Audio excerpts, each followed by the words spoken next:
दुश्मन देश चीन को लेकर एक बड़ा खुलासा हुआ है। बताया जा रहा है कि लद्दाख की लड़ाई के दौरान ड्रैगन ने भारत को अंधेरे में डुबोने की साजिश रची थी।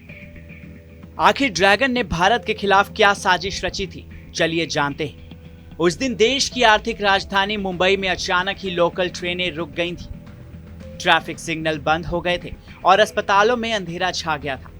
वो तारीख थी 12 अक्टूबर 2020, जब पूरे मुंबई शहर की बत्ती गुल हो गई थी और 2 करोड़ लोग अंधेरे में डूब गए थे। स्टॉक मार्केट भी ठप पड़ गया था।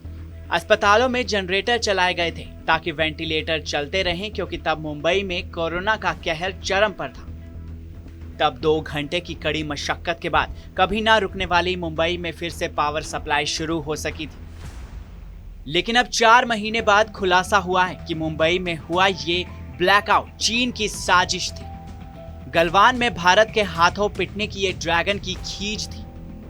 मुंबई में यह ब्लैकआउट चीन के साइबर अटैक का ही एक नतीजा था। ये घटनाएं चीन के एक बड़े साइबर अभियान का हिस्सा थी, जिनका मकसद भारत के पावर ग्रिड को ठप करना था। इतना ही नहीं, चीन ने तो यहाँ तक की योजना बना ली थी कि अगर गलवान में भारत दबाव बनाता है तो वह पूरे देश को अंधेरे में डुबो देगा। हालांकि भारत के पावर ग्रिड पर साइबर हमले की रिपोर्ट को चीन ने खारिज कर दिया है।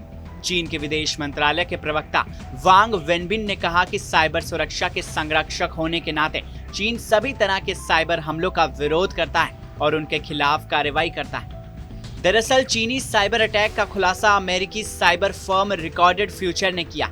इस रिपोर्ट के मुताबिक भारत में बिजली सप्लाई ठप करने के लिए चीन ने शैडो पैड नाम का मालवेयर वायरस तैयार किया था। ये मालवेयर वायरस भारत में बिजली सप्लाई के कंट्रोल सिस्टम में घुस चुके थे।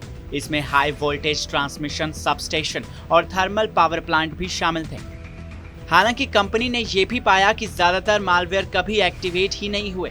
अमेरिकी साइबर फर्म रिकॉर्डेड फ्यूचर के ऑपरेटिंग ऑफिसर ने बताया कि चीन की कंपनी रेडिको ने साइबर हमले की एडवांस टेक्नोलॉजी का सहारा लेकर भारत के करीब 1 दर्जन पावर ग्रिड को गुपचुप तरीके से कंट्रोल करने की कोशिश की थी। अमेरिका की इस रिपोर्ट के मुताबिक चीनी हैकर्स की फौज ने अक्टूबर में मात्र 5 दिनों के अंदर भारत के पावर ग्रिड, आईटी कंपनियों और बैंकिंग सेक्टर्स पर 40,500 बार साइबर अटैक किया था। बहरहाल, इस खुलासे के बाद अब चीन इस पर क्या नई सफाई पेश करेगा, ये देखने लायक होगा।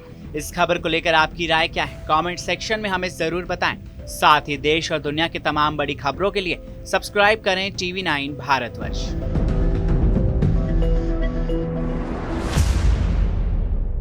परवाह देश की, सोमवार से शुक्रवार रात 10 बजे TV9 भारतवर्ष पर।